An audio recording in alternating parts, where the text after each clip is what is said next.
Ótimo estar aqui com vocês. Obrigado pela presença. Obrigado a House por proporcionar essa união entre os motociclistas e a oportunidade de a gente mostrar algumas coisas que nós já conhecemos e quem sabe alguém se interessa também e tem a curiosidade de conhecer, né? Essa viagem, ela foi uma viagem que eu não planejei, inicialmente eu não planejei. Eu tinha planos de ir até o Alasca, da Patagônia ao Alasca, e também tinha uma vontade, uma determinação de conhecer a África.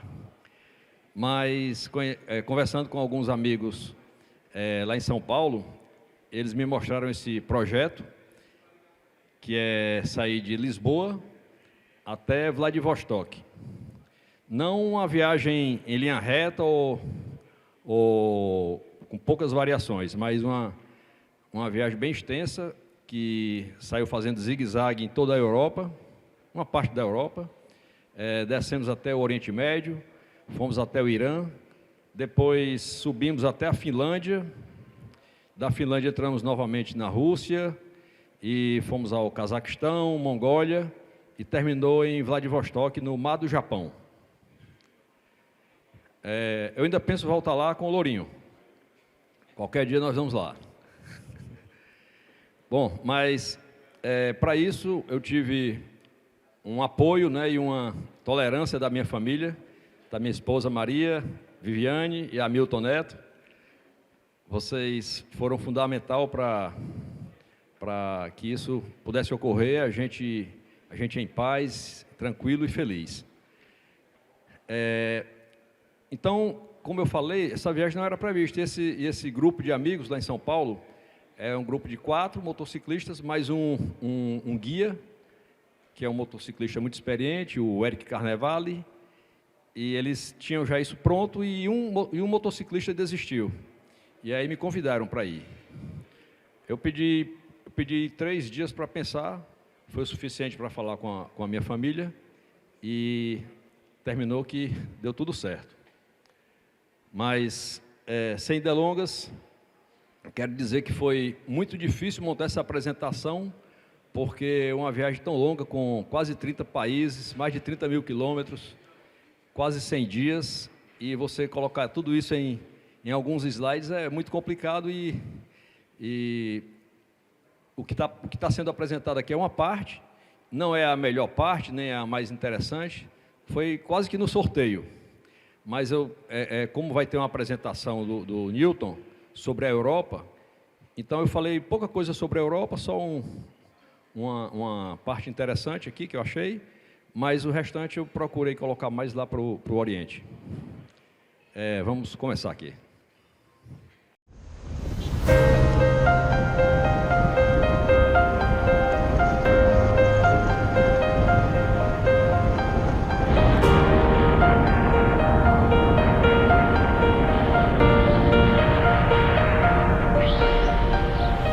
Ninguém acredita na viagem em Lisboa, Vladivostok.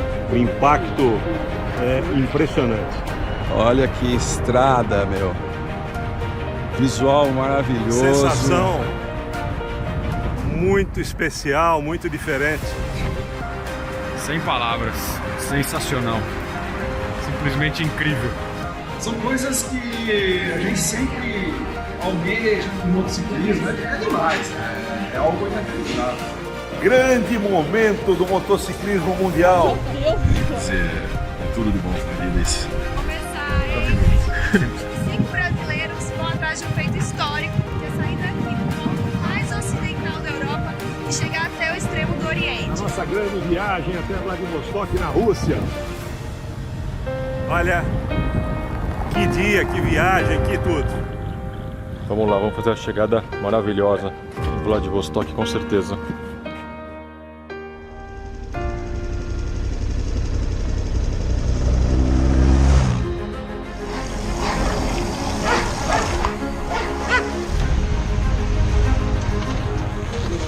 Hello, reception. A gente está na live. Feliz da vida de ter vocês aqui. Vamos tentar almoçar no Lago Miturina?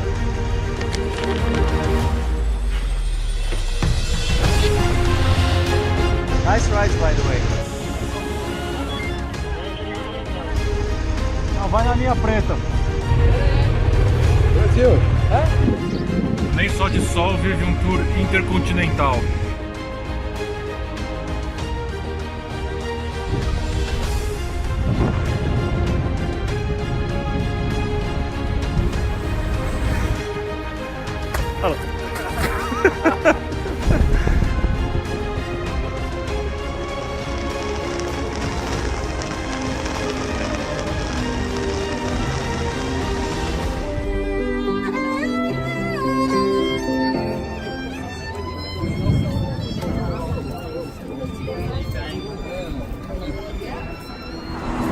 Bonito, hein?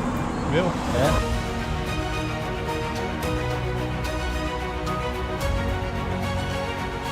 Tá bem?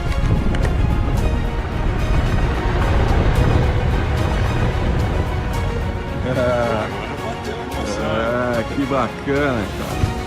Alô, amigos do Brasil! É algo inacreditável! Muito bom estar aqui! Grande experiência! Hoje, vou te falar, nos deixou marcas indeléveis.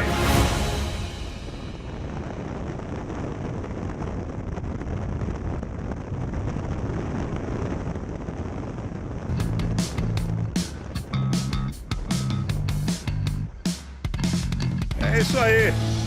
Viva o mundo!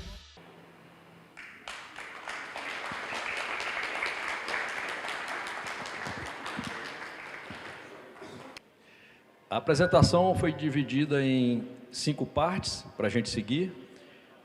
Para que a gente tenha a sequência, as perguntas e as dúvidas vão ser bem-vindas e interessantes, mas, se possível, ficar para o final da apresentação, para a gente não mudar a sequência. A primeira parte vai ser a visão geral da viagem.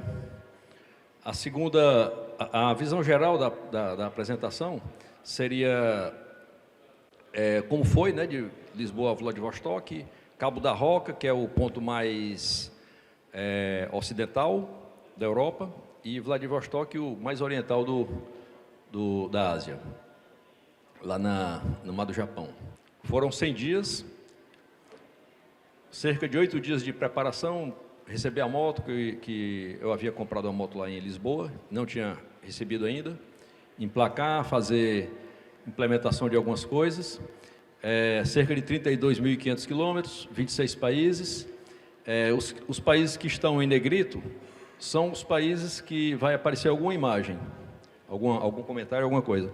Os que não estão, não foi possível para a apresentação não ficar muito longa.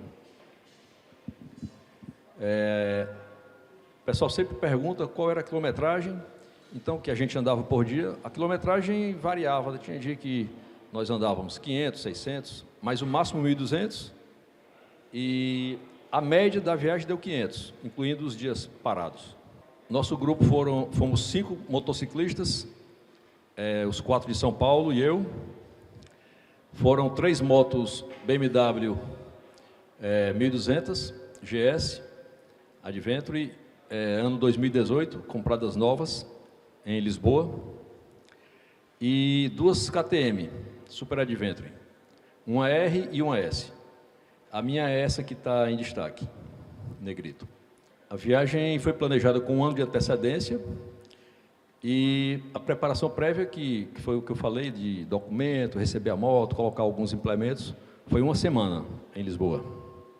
Na preparação, algumas coisas que eu fiz aqui foi a emissão da carteira internacional e vacinas. A carteira internacional é muito simples.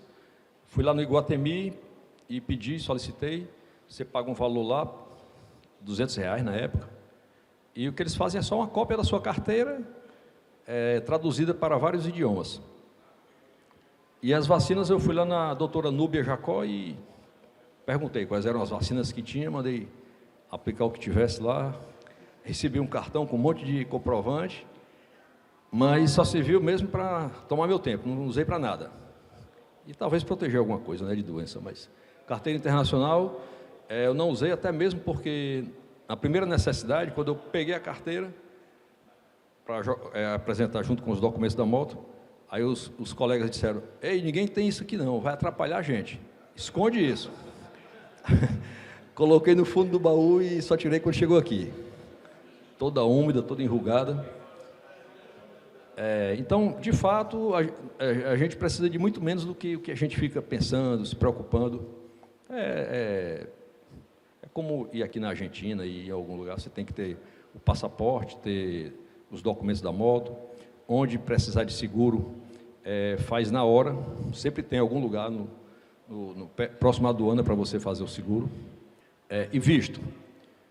Essa viagem toda só precisou de visto nesses 2 países, no Irã e no Azerbaijão. Esses vistos foram tirados sem eu sair daqui de Fortaleza, através do consulado de Brasília, só por e-mail, telefone e algumas vezes pedir para uma pessoa ficar acompanhando, né? Tem uma característica um pouco diferente do que a gente vê para a emissão, por exemplo, dos Estados Unidos, que você diz quantas entradas você quer fazer. Eu pedi múltiplas entradas, aí eles me concederam uma no Irã, e no Azerbaijão também uma. E o Irã, ele determina um prazo bem específico, né, quanto tempo, e o Azerbaijão não, o Azerbaijão é um prazo de 7 anos, o visto. Essa aqui é a minha moto, depois de implementada para a viagem. O que é que eu fiz nela? Coloquei o suporte para os baús, um baú um pouco mais estreito aqui na direita, por causa da descarga, o mais largo à esquerda, e o top case. Top case similar a esses que a gente usa aqui nas BMW, é o 38 litros. E na frente eu usei uma bolsa de tanque e um suporte para GPS.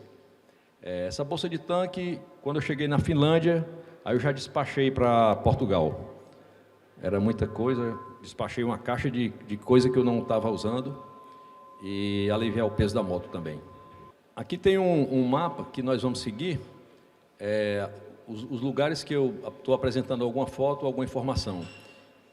Vai ficando vermelho quando a gente for andando e preto que ainda vai percorrer. E aqui apresenta o dia da viagem, o que falta e a quilometragem. Então, aqui nesse momento, estava com 600 quilômetros no Cabo da Roca, que foi a despedida lá em Lisboa. Despedida de Portugal, né? A saída.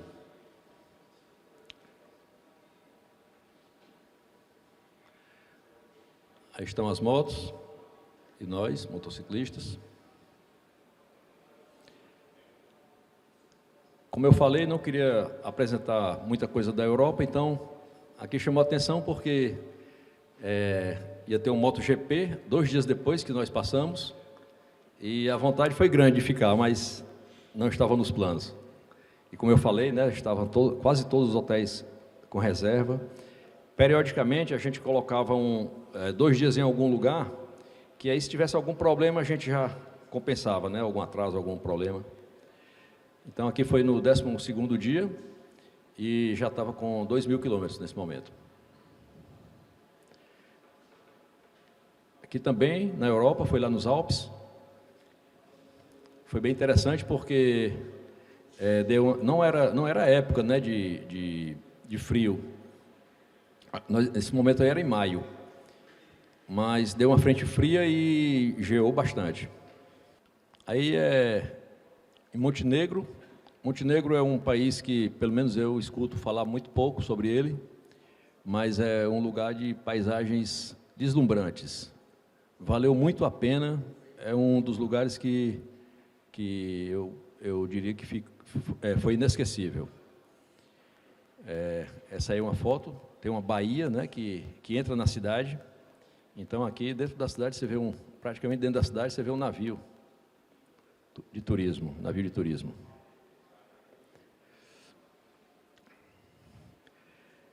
De Montenegro nós descemos Passamos em Bósnia e Herzegovina, depois Albânia. Aí Albânia tem um negócio interessante aí nesse... Aqui o bunker visto de fora. Agora eu vou entrar.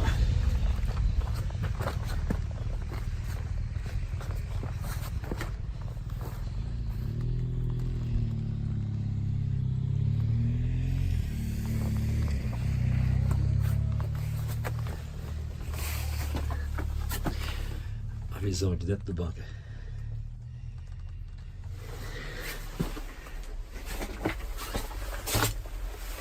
Aqui devia ser para apoiar alguma coisa, talvez a metralhadora. E a visão.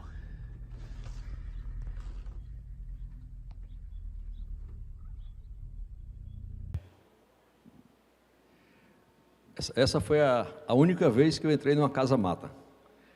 Fora esse dia aí, só em filme. Aí entramos na Grécia. Canal de Corinto. Canal de Corinto é bem interessante.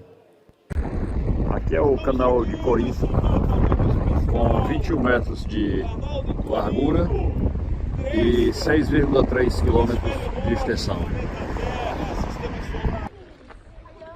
Aqui é a antiga Corintos. Essa cidade é uma das mais antigas da humanidade, 6.000 anos antes de Cristo. Chegou a morar 250 mil pessoas e as muralhas têm 10 quilômetros de comprimento.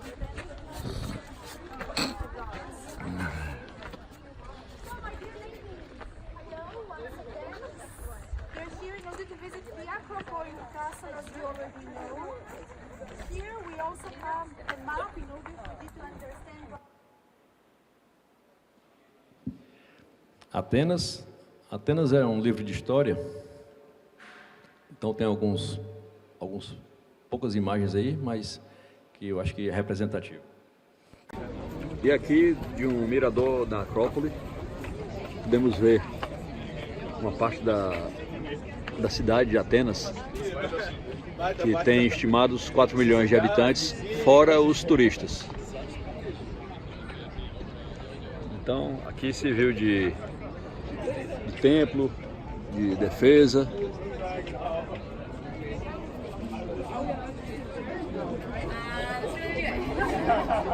Centro administrativo também.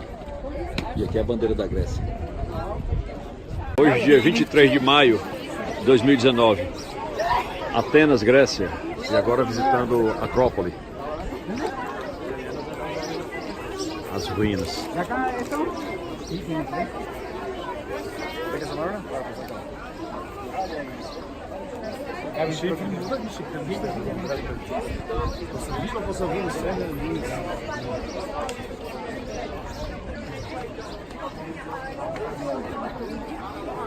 Tinha um grupo de estudantes, jovens, a partir de 12 anos.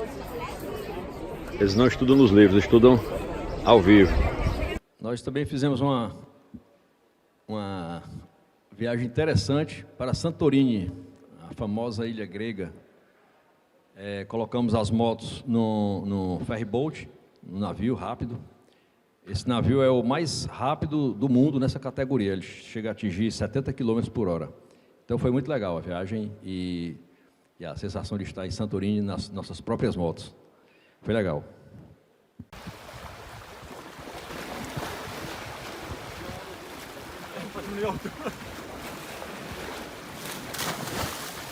Esse cara é irritado, meu. Esse é. Nem a água do Mediterrâneo fez escapar a água fria da terra dele lá.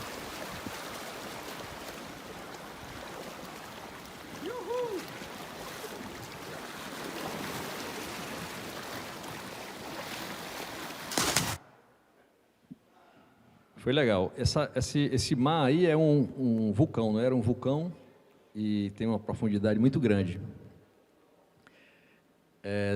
Continuando na Grécia, nós passamos pela região dos monastérios e eu coloquei a foto de um aí para a gente ver, ter uma ideia. Então, em cima das dos relevos elevados, das montanhas, eles colocavam os monastérios, que era para se defender melhor e se isolar do mundo todo. Aqui nós já estamos no 36º dia, com 8.400 quilômetros rodados, entramos na Turquia. A Turquia tem uma coisa interessante, né, que ela está, uma parte dela na Europa, uma parte na Ásia e uma parte no Oriente Médio. Então, desses países que nós fomos, considerado o Oriente Médio é Turquia e Irã.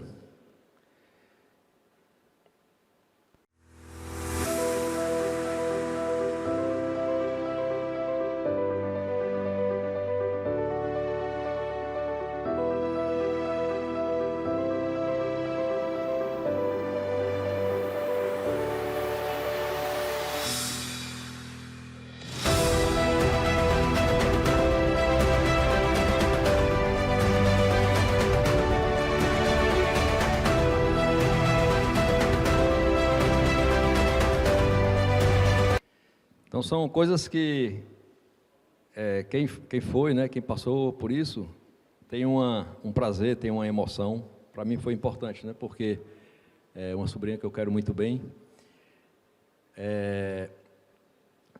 Também tivemos perrengue na Turquia. A Turquia, eles pegam muito no pé de velocidade. Então, o pessoal se esconde atrás de poste. Teve um lá que me aplicou uma multa, ele estava escondido atrás de um tubo que ia ser aplicado para ser de esgoto. Aí ele estava lá, quando eu vi, estava lá com a pistola do radar, apontou, aí parou e aplicou a multa.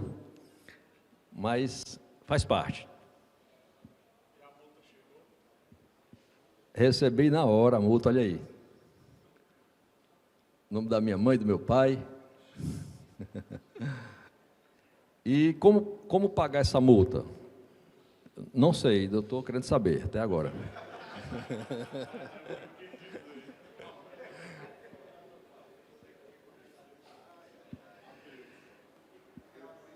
Quando eu acompanhei a viagem do Pérez, me deu água na boca quando eu vi ele lá eles chamam de Çanakkale, mas eu acho que para a gente que é Sanacali. Então eu disse assim, puxa, que inveja branca do Pérez, está lá no cavalo de Troia. Aí eu tinha dito para o meu filho, que ele está ali, Hamilton Neto, levanta a mão. Eu tinha dito para ele, olha, eu vou lá no cavalo de Troia, bater uma foto e lhe mostrar. Ahora, hola, bienvenidos en Turquía. El señor desde la ciudad de Çanakkale está viniendo en Brasilia. Yo soy nacionalidad de Argentina. Mucho gusto de tío. Encantado. Adiós. Gracias. Todos los amores en Brasilia. E aqui o ferry para... Como é que pronuncia? Sanali. Silit País. Silit País. E onde nós outros vamos? Sanali? Sanali? O nome da cidade? Gelibolu. Eceabat, Gelibolu. Ahora estamos andando en Çanakkale. Çanakkale. Sí. Ok, a pronúncia é Çanakkale.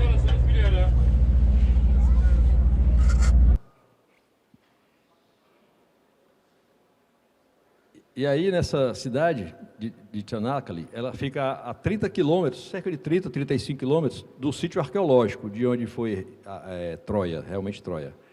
Então, o cavalo de Troia que a gente viu naquele filme, ele foi doado para a cidade e está aí até hoje. E eu queria conhecer esse cavalo de Troia. Lá no sítio arqueológico tem um outro, mas que é bem mais simples. E nesse lá do sítio arqueológico a gente pode entrar nele, tipo como fizeram os soldados, mas nesse não, esse só é bonito, mas não pode entrar nele.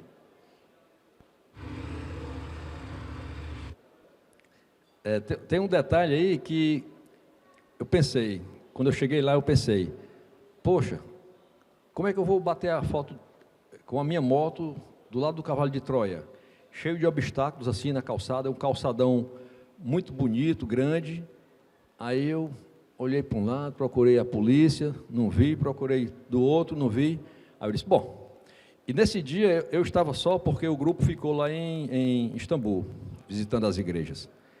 E eu disse, bom, eu vou subir, o máximo que pode acontecer é mandar eu sair. E aí eu parei, limpei a câmera, a lente da GoPro e filmei tudo.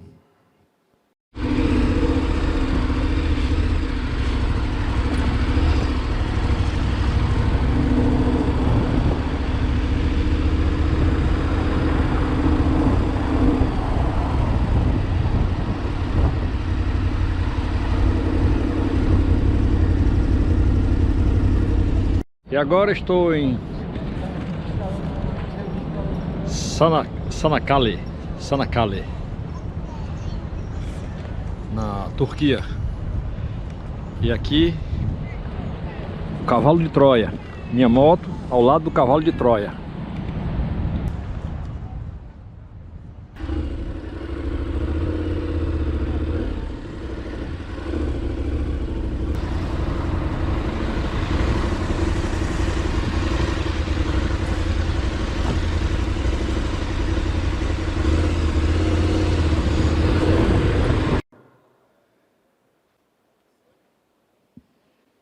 Outra região muito conhecida e visitada e bonita é a Capadócia, a região da Capadócia.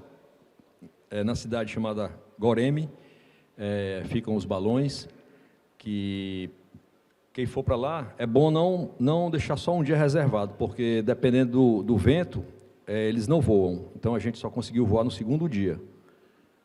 Qualquer previsão de vento instável, tem muito acidente com o balão. Então reservem pelo menos 2 dias ou 3. Essa cidade também faz parte da Rota da Seda, né? Do passado, que tem muitas histórias, Marco Polo, aí já é outra história. Pronto. Aí são as cavernas que tem lá nessa mesma região de Goreme, e eu tirei a parte da tarde, voamos pela manhã e na parte da tarde nós tiramos, eu e mais 2 motociclistas, o Eric e o Totti, e fomos visitar as cavernas nas motos. Eu também tinha um compromisso com meu filho de bater uma foto lá com a moto próxima à caverna. Olha aí, Hamilton, uma foto. Aí dentro da caverna, na frente da caverna, e eu dentro da caverna e a moto na frente.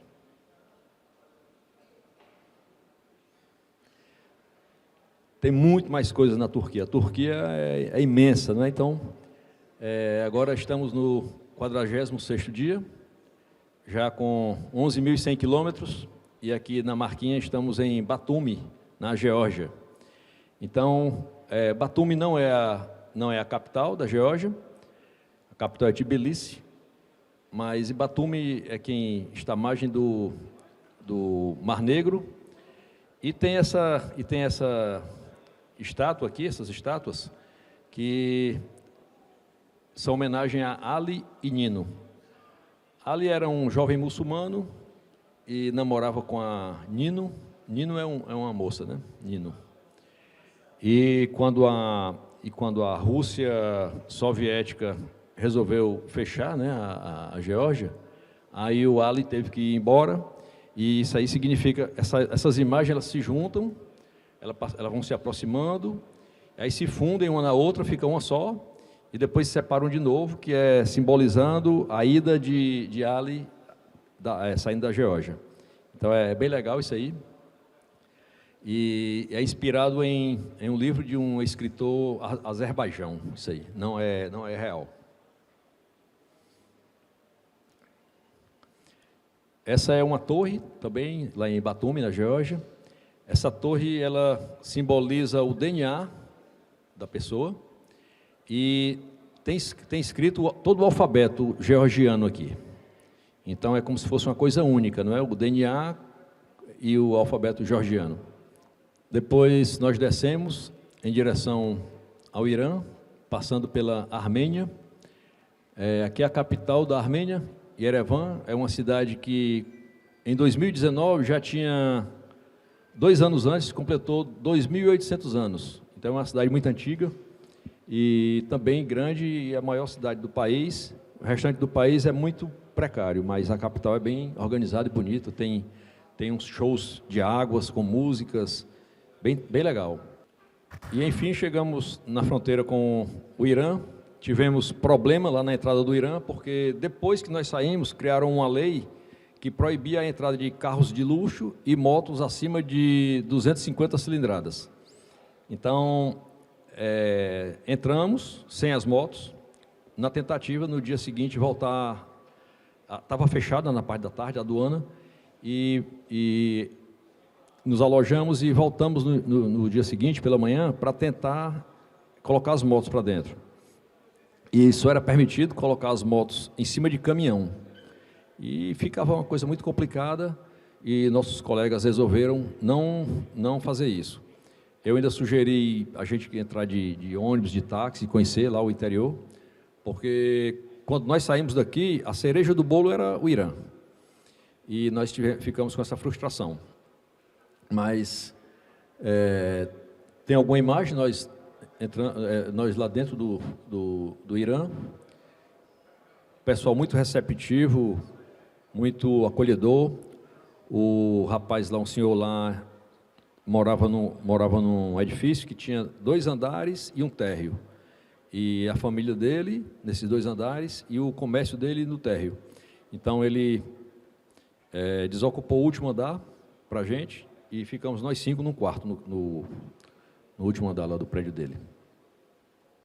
E agora amanhecemos o dia aqui na cidadezinha vizinho à fronteira, Armênia e Irã. Estamos no Irã. Não pudemos entrar com as motos e entramos para dormir, porque eu e mais um colega só foi nos concedido uma entrada, então não poderíamos sair para dormir na Armênia e voltar. E aqui nos hospedamos nesse local aqui, que foi gentilmente cedido pelo proprietário, retirou a família lá do último andar e ficamos lá no quarto, nós 5. Então o que a gente percebe aqui é que não tem ergonomia, né? As escadas são altas ou baixas ou batentes no meio da porta.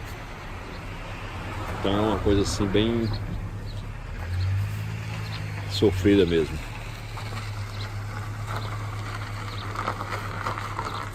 Mas um povo muito gentil. E aqui temos essas belas imagens das montanhas.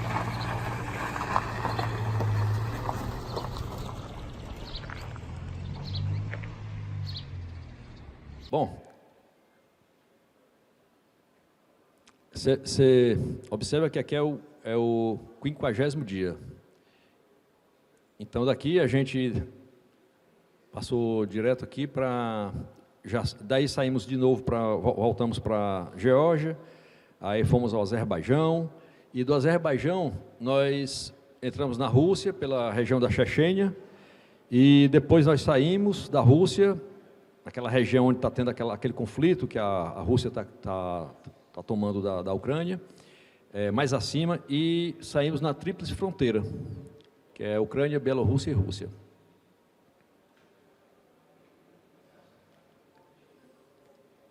Aqui é a Ucrânia, indo nessa direção. Atrás fica a Rússia e aqui é a Bielorrússia. Interessante que lá na Bielorrússia nós fomos lá fazer um reparo numa moto.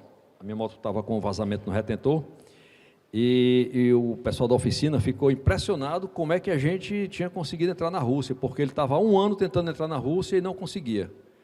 E a gente do Brasil...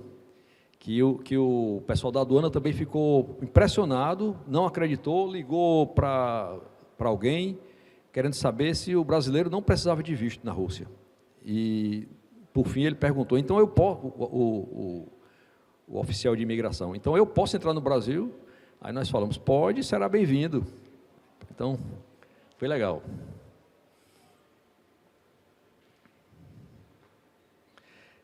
Quando... nós passamos 2 horas nessa aduana entre a Rússia e Bielorrússia, então foi muito desgastante, e, a dificuldade com a comunicação. Nas aduanas que não são turísticas, pouca gente fala inglês e complicado. Então, aquele Google Tradutor, ele realmente foi fantástico. Nós ficamos com uma certa dependência dele. Mas nós tínhamos um entendimento do grupo que quando o grupo tivesse algum imprevisto, alguém ficou para trás, se fosse numa estrada reta, não poderia seguir, no fim se encontrava, mas se tivesse alguma bifurcação, algum desvio, pelo menos um parava e aguardava o que estava para trás para agrupar e seguir em frente. E como estava todo mundo cansado e estressado, o nosso caminho era reto, só que teve uma interrupção da estrada, porque estava tendo uma obra de duplicação de uma ponte. Então, o pessoal, eu estava atrás, o pessoal mudou a rota e não falou nada. Então, eu disse, bom, eu sei onde é que nós vamos, sei o destino final, e segui em frente para ir. Pensei, eles podem estar lá na ponte. E aí eu fui. Lógico, eu achava que não estava, mas poderia estar, né? Então, poderia ir para a esquerda, para a direita ou direto. Fui direto em direção à ponte. E aí chegou lá, estava interrompido, estava interditado, e aí eu já estava sem pressa, não ia fazer nada nesse dia. Aí eu parei a moto, aí fiquei olhando a obra ali, era uma obra bem interessante, era uma ponte mista, né, concreto e aço, e estava sendo duplicado. Eu fiquei curioso e comecei a olhar, aí o encarregado chegou, e o encarregado estava aprendendo inglês, e aí perguntou se eu poderia conversar um pouco com ele, e eu acho que ele falava melhor do que eu, e aí ficamos ali, e no fim eu perguntei se ele não poderia liberar o meu acesso. Aí ele falou, se você esperar 5 minutos, você vai passar por aqui. Falei que estava com um pouco de gasolina, aquele negócio todo, cansado, aí ele pediu 5 minutos, e aí aconteceu isso aí.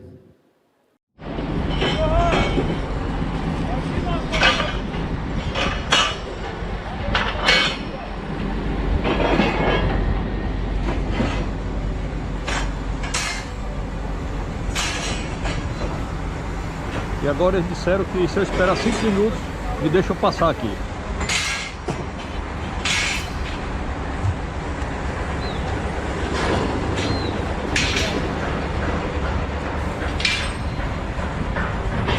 Vamos lá.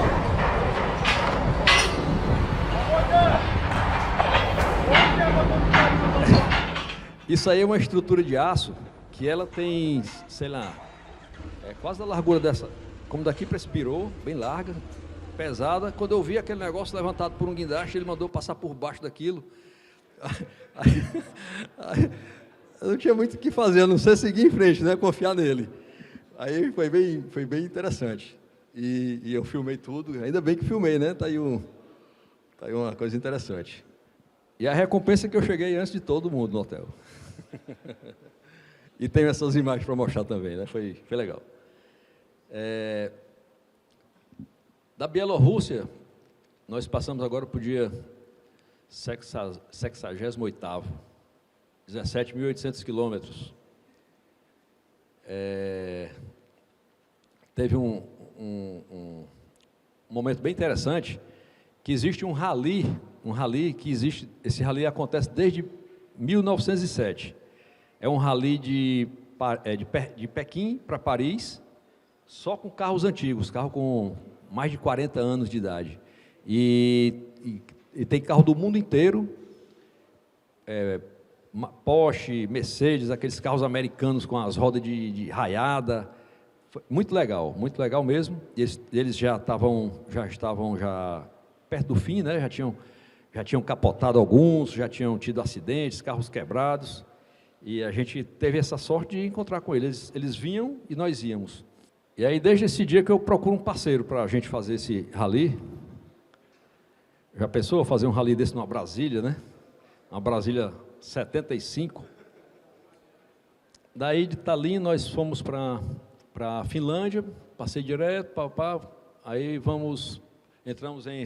entramos por São Petersburgo, cidade linda, maravilhosa, vale muito a pena passar uma semana lá, mas para adiantar, já passei direto para Moscou. Moscou teve algumas coisas muito interessantes, e uma delas foi a recepção que a BMW nos deu, porque nossos 3 colegas que tinham BMW foram fazer a revisão lá. Então foi uma surpresa assim, incrível, né? Deixamos as motos BMW na sexta-feira e no sábado fomos buscar e tinha uma festa preparada para nós brasileiros, com uma bandeira enorme do Brasil. E isso aí ficou bem marcante. Revisão de 20 mil quilômetros, fomos transportados para o hotel nessa Série 7 fantástica. Hoje de manhã o gerente de serviço nos pegou, é aqui o nosso Russian Friend, trouxe aqui para a concessionária. Esse é o serviço da BMW para nós, ó. Pequeno upgrade do Irã. Good morning. Morning. E quando chegamos para a nossa grande, agradável e emocionante surpresa, estava essa bandeira do Brasil aqui para nos recepcionar. Best surprise. Olha a recepção do nosso amigo aqui, ó. Agora bateu a emoção. Que bacana, cara. O negócio não para aqui, é um negócio impressionante. Trouxeram um bolo para nós, típico. Trouxeram uma outra bebida típica aqui. E mais esses mimos aqui, mais esses presentes. Quer dizer, o que nós vamos falar de um atendimento como esse, de uma atenção como essa? Eu nunca vi um tratamento desse, eu nunca vi uma atenção dessa em nenhum local do mundo. Que imagem da Rússia, que imagem de Moscou, que imagem da concessionária BMW aqui.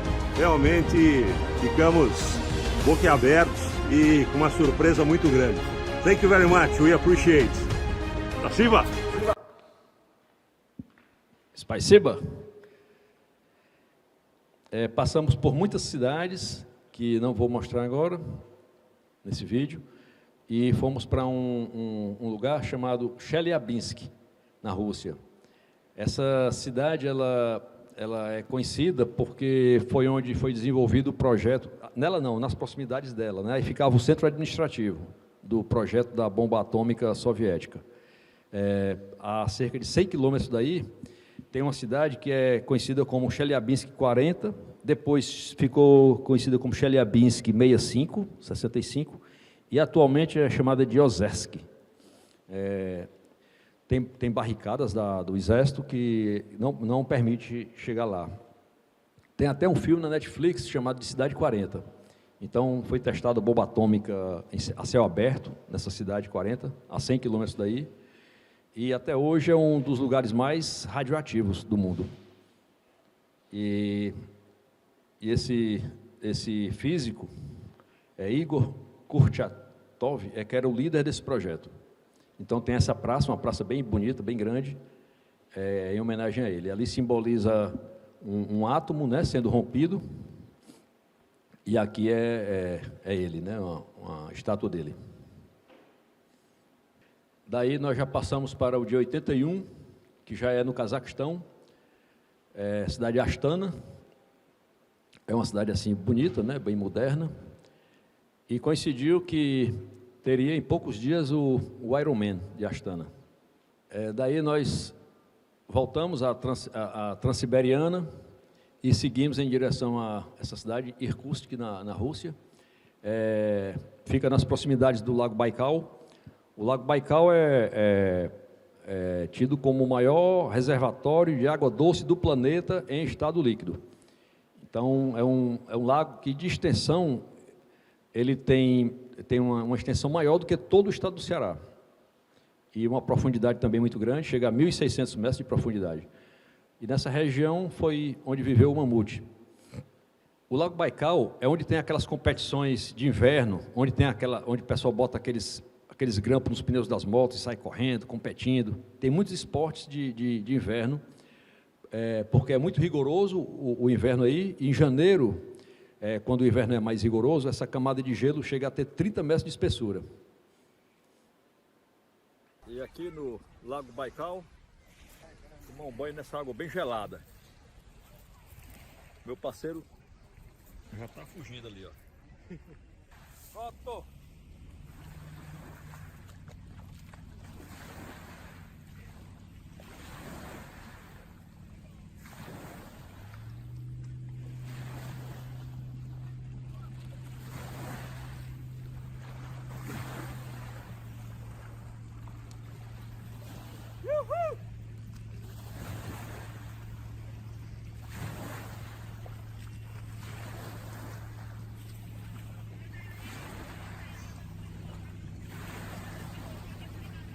muito frio. Estou saindo do Lago Baikal.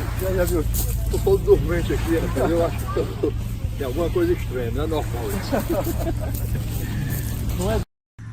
Ó, Esse cumpre, ó. esse cumpre as promessas, esse aqui também. Esse cumpriu, ó. A promessa era entrar no Lago Baikal. Cearense, cara, A última vez que esses caras entraram no mar foi lá em Santorini. Marzinho quente, bom. O cearense, esse é o paulista casca grossa. O paulista casca grossa, cearense que não tem medo de frio. Olha lá, agora vai. Vamos ver.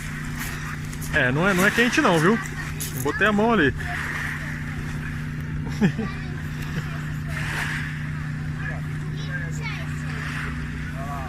Boa! Brasil!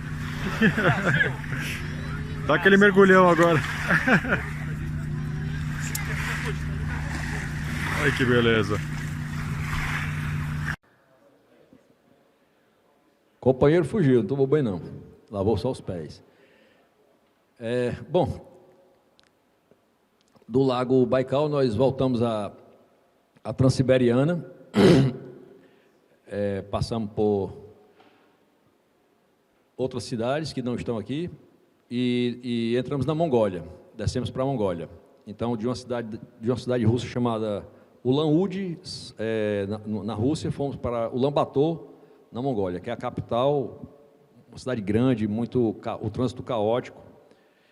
E a cerca de 30 quilômetros tem homenagem a Gengis Khan. Então, tem a estátua de Gengis Khan, tem todo um complexo lá. Esse é um guerreiro de Gengis Khan. Lá no fundo tem o próprio Gengis Khan, em cima de um cavalo, em cima de um prédio. Lá próximo também tem um cidadão lá que fica com esses animais, com águia, camelo. E a gente terminou que parou, bateu foto com a águia. A gente coloca uma luva também, coloca ele na mão. E aí gira a mão assim, e a águia fica com medo de cair, aí levanta a asa, fica bem bonito. E agora foi a prova de que realmente uma das piores estradas estão lá na Mongólia. Então choveu a noite toda e a estrada estava bem danificada, bem estragada. Eu me separei do grupo nesse dia porque eu tinha planos de voltar de moto de Vladivostok. E quando voltasse, eu queria voltar por outro caminho. Então, nós nos encontramos com 2 holandeses de moto, e eles tinham vindo direto do Cazaquistão para a Mongólia, e falaram que a estrada do sul estava em péssimas condições, mas a do norte estava um pouco melhor. E eu queria conhecer essa do norte, que era uma possibilidade, eu voltar por lá. Então, eu saí mais cedo do que todo mundo, saí tipo umas 6h30 da manhã, eles saíram 8h. E eu queria rodar uns 100, 150 quilômetros, depois pegar e voltar e pegar a estrada principal para a Rússia. Então eu passei esse dia só.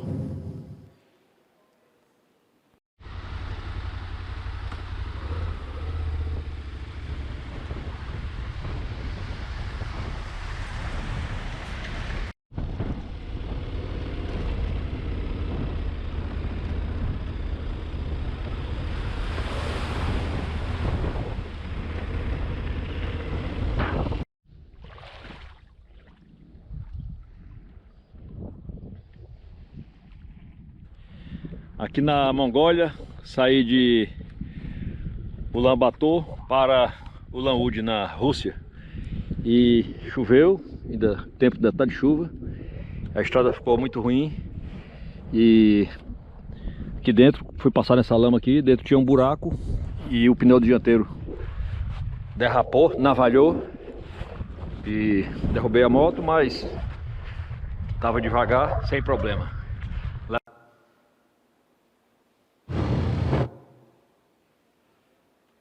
Aquela lá foi a primeira queda. Depois, se você olha aqui, dá para ver aqui um pouco da estrada. A estrada aqui está um verdadeiro rio. Não tem nenhum carro andando nela. Os carros todos desviando, né? Só que isso aqui é uma lama muito escorregadia. Então, eu saí por aqui, achei que estava mais ou menos tranquilo. Vamos ver o que foi que houve.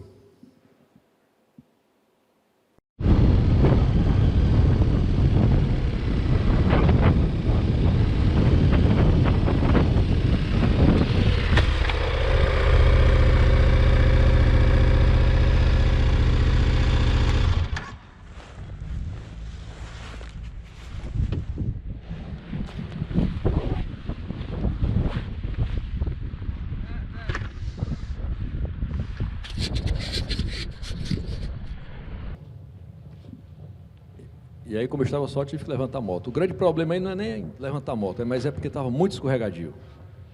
Olha só, pé desliza, a moto desliza. Demorou um pouquinho, mas a gente acelerou o vídeo.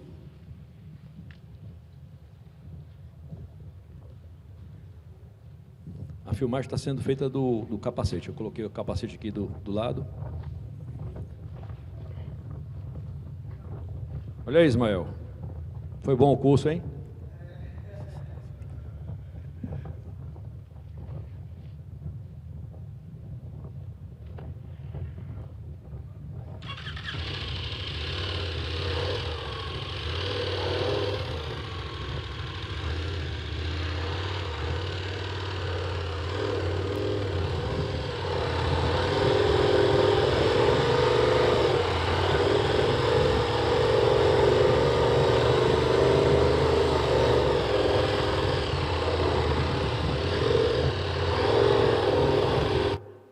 Aí a gente sente falta de uma 310 GS nessa hora.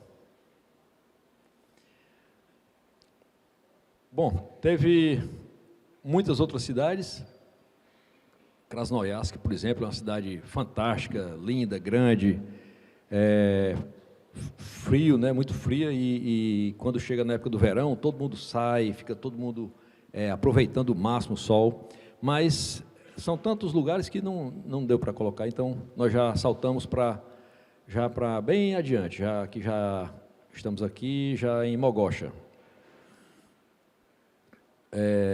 Teve um imprevisto com a moto de um colega, e ele estava com a moto um pouco debilitada, e a gente fez um reparo lá provisório para ele seguir em frente, e ele saiu na frente. Então eu e outro colega ficamos um pouco atrás, e terminei que conheci esse casal, um cara muito legal, se prontificou me deu o telefone dele, o número, o contato, se prontificou a fazer alguma evacuação, ajudar em alguma coisa, algum contato, e me deu um livro também, me presenteou com um livro autografado por ele, em russo, né? Já li 2 páginas já. Tá aí, o livro é esse aí. Ele é motociclista, ele tem um programa que apresenta lá na televisão, nos canais, programa de turismo, né, de aventura, quadriciclo, moto. Eu já assisti alguns vídeos no YouTube dele também, legal. Tá aí o livro autografado com o contato dele.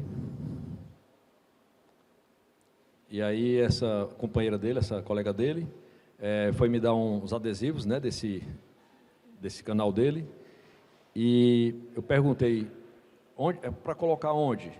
Pode escolher um local para colocar. Aí ela, eu posso colocar? Posso. Pode. Aí ela colocou ali do lado do tanque da minha moto.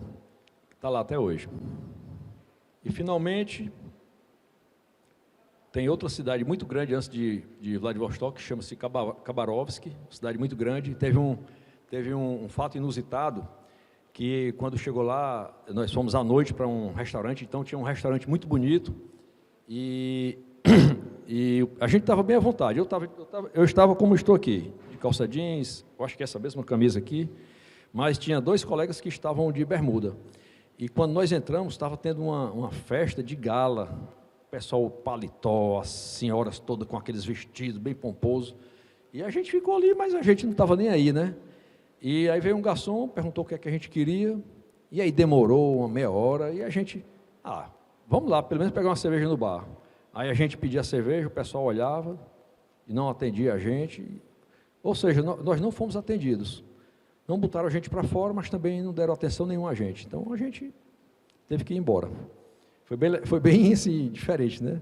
Porque normalmente o pessoal fala, olha, a gente vai convidar vocês a se retirar, porque aqui vocês não estão com o traje adequado, mas não falaram nada, só não atenderam.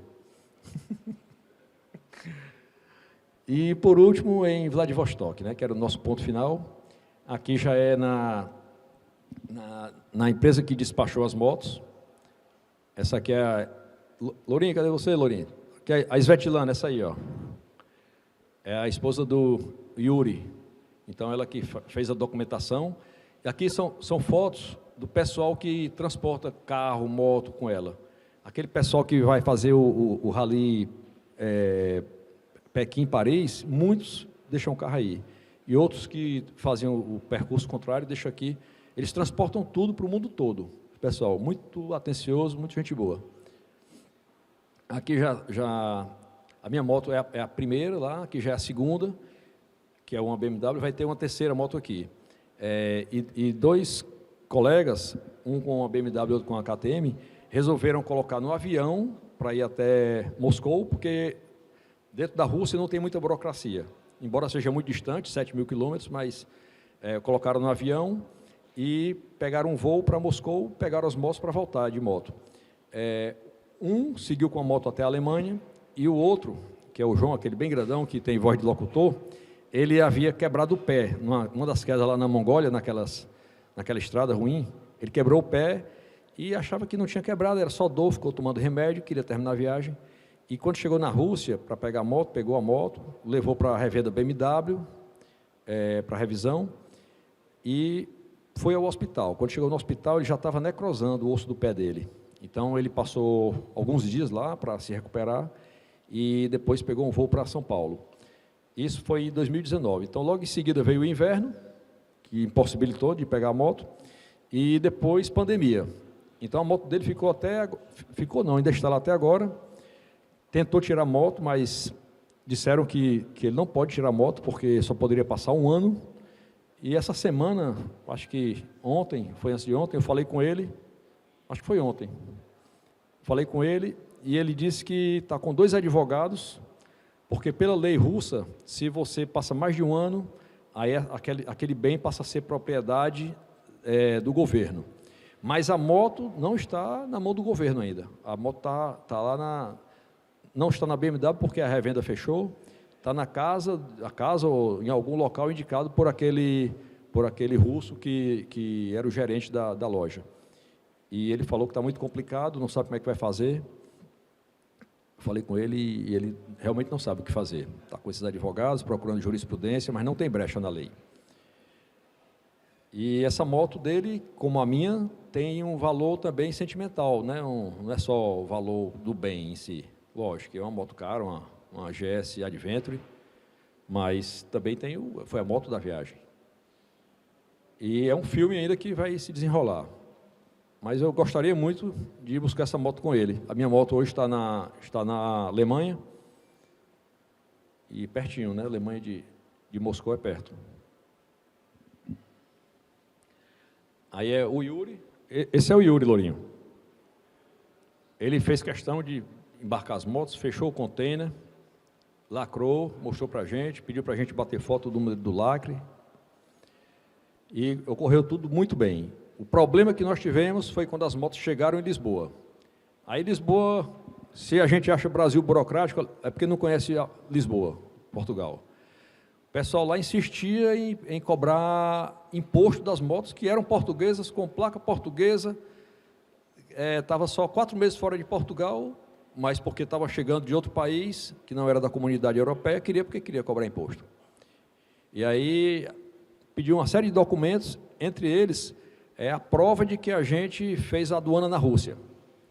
E aí eu tinha isso em PDF, né, que eu havia salvo escaneado e salvado, e apresentei. Aí eles disseram, não aceito não, tem que estar em português.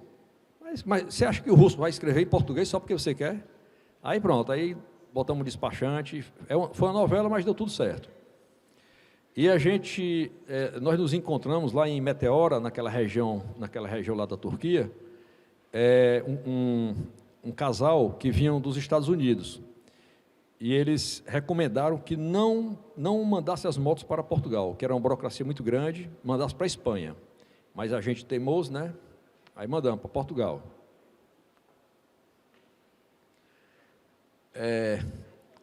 3 dicas de ouro. Não sei se é de ouro não, mas são importantes. É o chip, que eu já falei. Como sugestão, é o Claro Passaporte. Esse é porque eu conheço, mas deve ter outros melhores. Porque eu acho que agora tem aquele do Elon Musk, né, que é um negócio que pega no mundo todo. Talvez seja uma boa opção. Já está Já está à venda? Já está, o Davidson, meu amigo e colega de trabalho, falou que já está disponível para venda o plano do Elon Musk. O outro é o Google Tradutor, que só funciona se você tiver dados. Algumas línguas você consegue baixar offline, mas algumas não. Então, não é só o russo. Lá no Azerbaijão, no Cazaquistão, o pessoal queria falar em Kazan, e por aí vai. Esses países turísticos, não tem problema não, o pessoal, quase todo mundo fala inglês. Por exemplo, Grécia é tranquilo, Turquia também. E a outra dica é um cartão de crédito internacional estrangeiro. Por quê? Eu levei o banco que eu mais uso é o Itaú, e eu levei um cartão Itaú, desbloqueei tudo, mas depois de uns quatro pagamentos, ele bloqueou. E aí você tem que, aquele negócio de ligar para a central, aquele negócio, toda aquela dificuldade. Então, eu tinha também feito aberto uma conta lá em Lisboa, que eu tenho até hoje, e esse funcionou perfeitamente. Crédito, função de crédito, o outro com a função de débito, cartões separados, e sacava dinheiro nos caixas eletrônicos, isso funcionou perfeitamente. Essas são as 3 dicas que eu dou para vocês. E agora, se alguém quiser ajudar aqui na apresentação, com alguma pergunta, alguma dúvida, será um prazer, uma satisfação.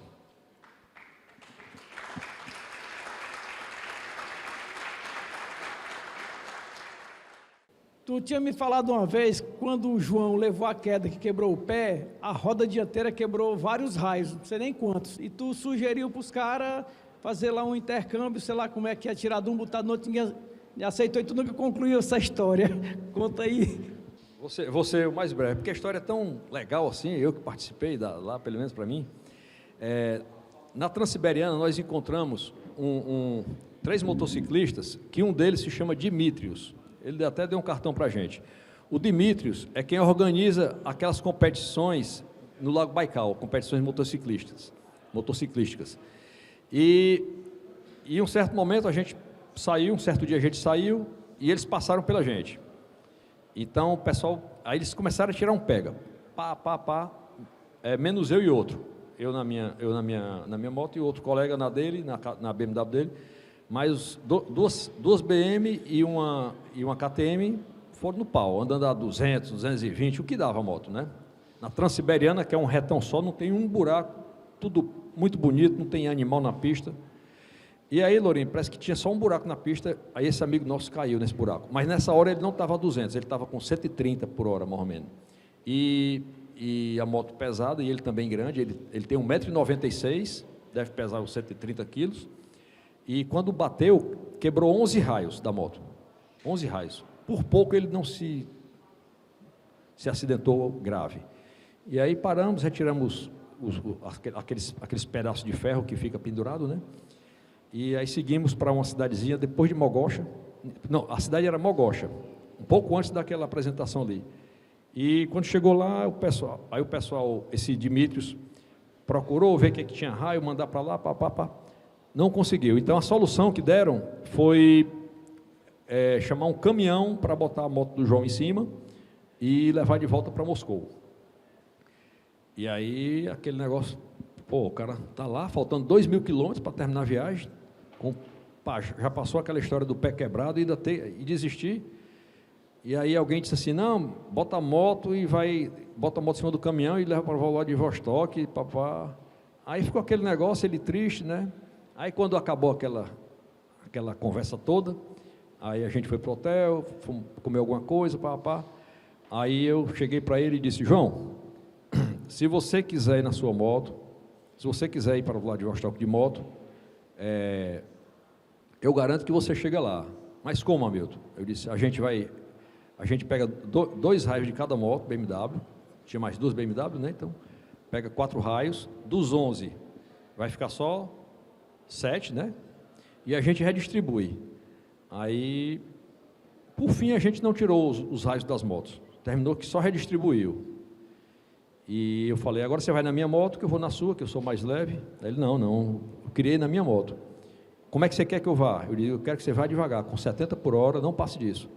Porque a responsabilidade é minha. Se você sofrer um acidente e se machucar, a responsabilidade é minha, eu que estou incentivando você a fazer isso. Aí ele disse, não, pode deixar, Milton. E aí a gente fez isso, aí o Eric me ajudou, a gente redistribuiu os raios, era 2 sim, 1 não, 2 sim, 1 não, 2 sim, 1 não. Aí a moto ficou muito capenga, aí a gente rodava assim, botou no descanso, rodava o pneu, aí estava rodando para esse lado, aí a gente apertava mais o raio que puxava para esse, aquele negócio todo, foi indo, e não, se o Lourinho estivesse lá, dava para liberar para ele andar 200 na moto, né? Mas foi assim, incrível, tem vídeos sobre isso, e ele agradecendo, e ele fala muito bem, né? É muito envolvente a oratória dele, e foi legal, foram momentos incríveis. Milton, se você fosse fazer essa viagem novamente, o que é que você faria mais e deixaria de fazer? Uma boa pergunta, e a gente pode passar a noite toda falando sobre isso, né Pérez? Mas, assim, coisas bem relevantes. Quando eu fui comprar a moto, todos já haviam comprado as motos. E eles queriam que eu comprasse uma BMW 1200 também, para ficar igual e facilitar aquele negócio de manutenção. Mas a minha primeira opção era levar a minha GS 1200 Adventure que eu tenho aqui. Mas aí não dava tempo. Falei com o Sérgio Amora, ele, Milton, é muito arriscado você mandar e não dá tempo. Então, eu queria comprar uma moto leve, tipo uma moto de 600, 700 cilindrada. Eu gosto muito da minha KTM 690, leve e tem boa potência. Mas aí eles disseram, não, tem que ser uma moto que tenha autonomia parecida, tenha potência parecida, a gente vai pegar estradas longas e tem dia que a gente vai ter que andar rápido. Enfim, eu fui quase que obrigado a comprar uma moto grande. Então, a BMW lá na época, ela custava 26 mil euros. E aí, com o desconto que eles conseguiram para ser as três, ficou por 22, 23 mil euros. A minha KTM eu paguei 17 mil euros nela, 17.500. Então teve uma diferença significativa. Era mais leve também, né? A KTM a seco, ela pesa 217 quilos só, com os líquidos vai para uns 230, pelo menos uns 30 a 35 quilos mais leve. Meu problema era o peso. Mas eu me arrependo. Era para eu ter comprado uma 790, uma KTM 790. Hoje ela saiu de linha, mas na época tinha a 790, uma moto leve. Não tinha GS 310 na época. Eu acho que é uma opção. E agora eu já vi que lá na Europa vai sair a 390 com roda raiada. A 390 não, a 310. A GS 310 BMW com roda raiada. As motos que eu cruzei, vi, a maioria era moto 600 cilindrada. Esse pessoal que vai assim para Mongólia, para Cazaquistão, para aquelas viagens longas, né? Suzuki 600, as BMW 650, Yamaha Tenere 600, moto leve. Não faz sentido andar numa moto pesada e com carga. Isso é uma coisa, né? Eu iria. Mas eu sou um homem de estatura média, já não tenho mais 25 anos, já estou com mais de 30, e se for um cara fortão, né, grandão, é proporcional, né? Outra coisa, Pérez, bagagem, né? Então, bagagem a gente tem uma mania de começar. Eu lembro que a primeira vez que eu fui para o Ushuaia, cara, eu pesei a bagagem porque eu tive que despachar na companhia aérea, a moto já estava lá, deu 130 quilos de bagagem. Eu mandei fazer uns tubuzão, Lourinho, lembra, Lourinho? Uns tubuzão do lado assim, para botar as coisas, uma coisa absurda. Sabe o que é que eu usei da bagagem toda que eu levei? Eu não usei 5 quilos da bagagem. E aí, tinha ferramenta que dava para desmontar um trator, não era só uma moto, não. Então, nessa viagem aqui, eu também diminui muita coisa, e quando chegou lá na Finlândia, em Helsinki, eu tirei um monte de coisa que eu não usava, muita roupa, peça, bagagem, a bolsa de tanque, equipamento fotográfico, tirei tudo e despachei para Lisboa. Então, uma moto mais leve, pouca bagagem. Não adianta você passar, você vai fazer uma viagem de 100 dias, você vai levar 100 camisas, vai levar 100 cuecas, vai levar 10 calças, não tem como. Você tem que imaginar que em todo lugar vende as coisas que você precisa, né? Material de higiene pessoal, vende roupa, vende tênis. Eu mesmo, meu tênis começou, eu acho que já era, embora fosse bem conservado, já estava velho, descolou solado. Eu comprei lá em Atenas, comprei um tênis. Ou seja, o que você precisar, você vai conseguir. Talvez um medicamento mais específico, né, você vai levar. A gente não conseguiu relação da moto, a gente não conseguiu. A gente chegava nas revendas KTM, saiu de Moscou, aí pronto, as revendas só tinha moto de trilha, não tinha moto grande. E a gente não conseguiu uma relação, aí conseguimos numa loja lá no Paralelo, e aí a gente levou só uma coroa de reserva, nem trocou, para se alguma desse problema a gente trocar. Então, essas são as dicas, né? Levar pouca coisa, só o necessário, não esquecer de levar coisas importantes, tipo medicamentos, você tomar algum medicamento específico. Talvez você não vá conseguir comprar, né, em qualquer lugar. E pensar que em todos os lugares tem o que você vai precisar. Outra dica, se você quiser levar alguma coisa, não, é porque eu estou sem nada, eu quero levar alguma coisa, leva um litro de gasolina, pode salvar a tua vida, um litro de gasolina, né?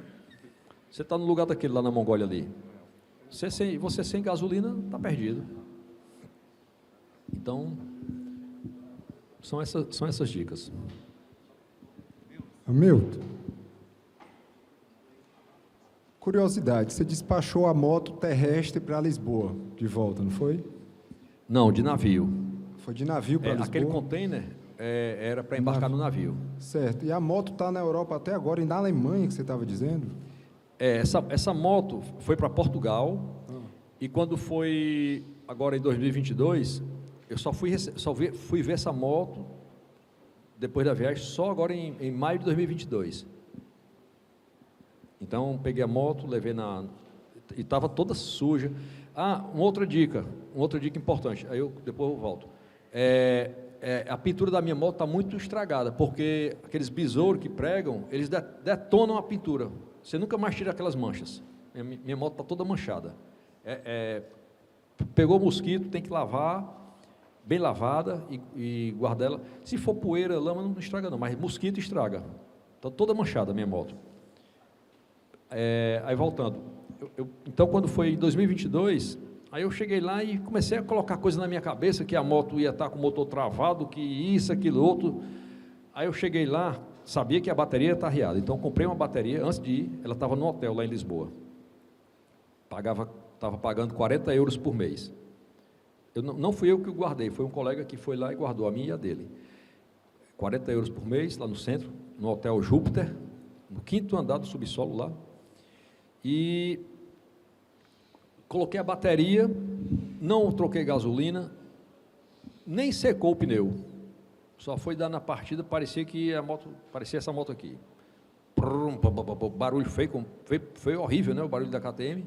Quem conhece sabe que a KTM, cara, puta merda, que negócio feio. Mas é horrível o barulho da KTM. Mas aí foi uma alegria quando. E aí, quando eu saí, o painel só piscando, um monte de luz, nem velocidade marcava, era tipo assim, obrigando a fazer uma revisão. E aí levei lá e só fez a revisão normal, aí pronto, aí eu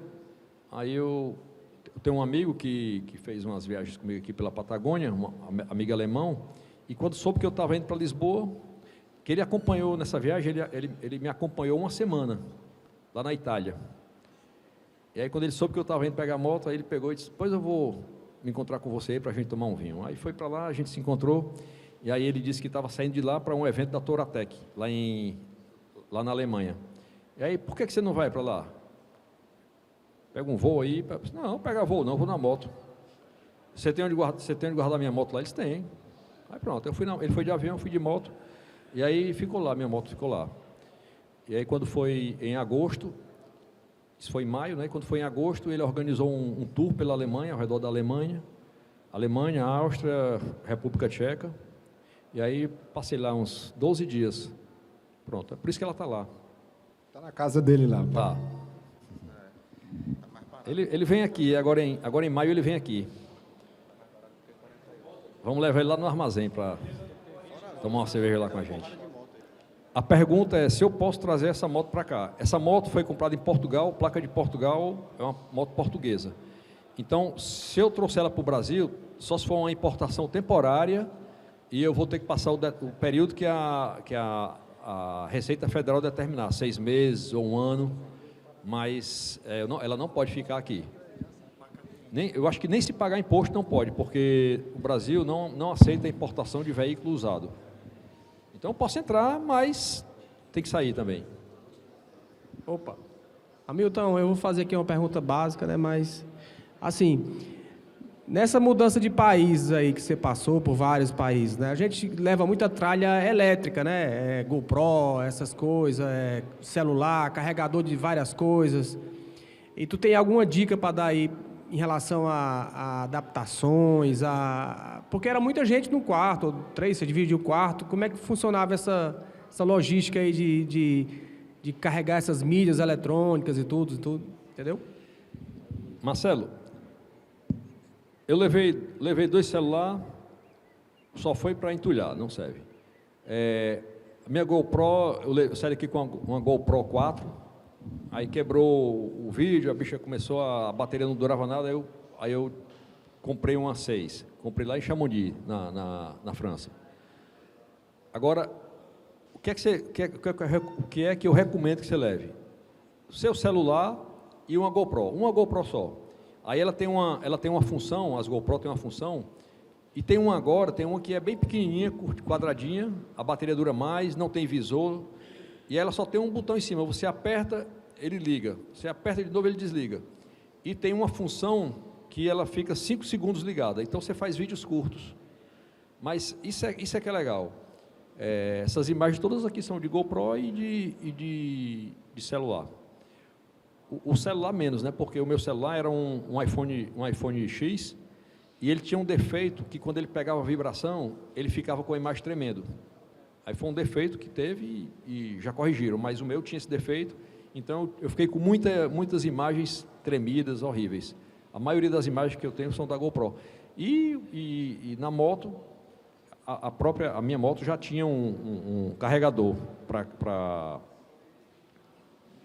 USB.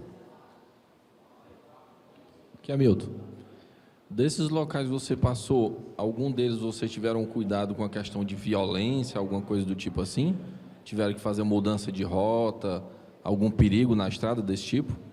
De assalto, coisa assim? Não. Teve um problema que, como nosso plano era entrar no Irã e do Irã subir para o Azerbaijão. Como não foi possível entrar com as motos, nosso plano seguinte era sair da Armênia e ir para o Azerbaijão. E tinha uma fronteira próxima, só que estava em conflito militar e não permitia você passar na fronteira. Então tivemos que subir até a Geórgia e entrar no Azerbaijão pela Geórgia. Mas não tivemos nenhum problema. Teve um imprevistozinho só, mas foi assim. A gente estava saindo exatamente de uma cidade na Geórgia, e uma avenida movimentada, e um cara numa van, daqueles caras que não gostam de motociclista. Aí ele passou por mim, deu uma jogada na van para cima de mim. Aí foi no outro, jogou a van para cima do outro. E assim fez com todos nós. E aí teve um amigo nosso que se apurrinhou, aí quando pegou a estrada aberta, né, se apurrinhou, aí passou por ele, tacou a porrada no retrovisor dele, arrebentou o retrovisor dele. E aí foi, né? E aí, ultrapassando faixa contínua, polícia, para. Aí parou, aí a polícia, blá, blá, blá, blá, blá, blá, aí ele encosta. E a gente tinha um entendimento entre nós, que se tivesse alguém parado na polícia, só mais um parava, não ficava todo mundo parado para não fazer confusão. E aí eu vim atrás, e aí eu e outro, eu e mais dois, não, os três pararam. E eu e outro, que a gente vinha mais atrás, passamos. E paramos lá na frente. E aí depois eles contaram a história. E aí estava lá com a polícia lá, e aí esse cara chegou e começou a gritando lá, falar com o policial, papá, na língua deles.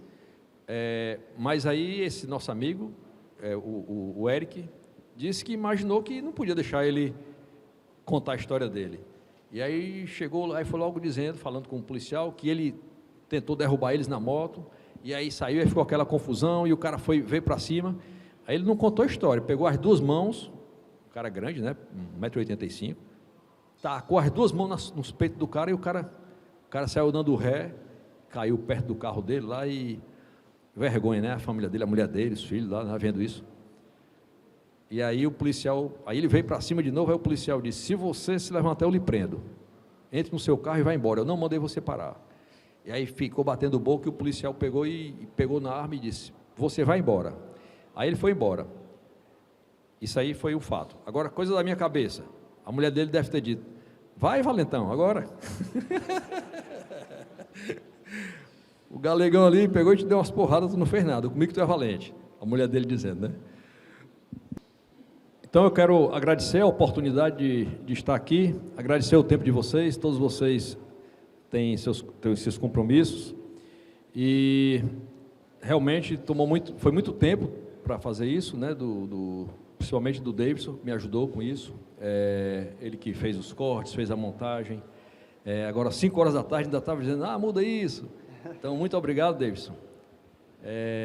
E tem um ditado que diz: a felicidade não é completa se não for compartilhada. Então foi um prazer compartilhar com vocês, e sempre que quiserem vai ser um prazer falar mais sobre isso. Beleza.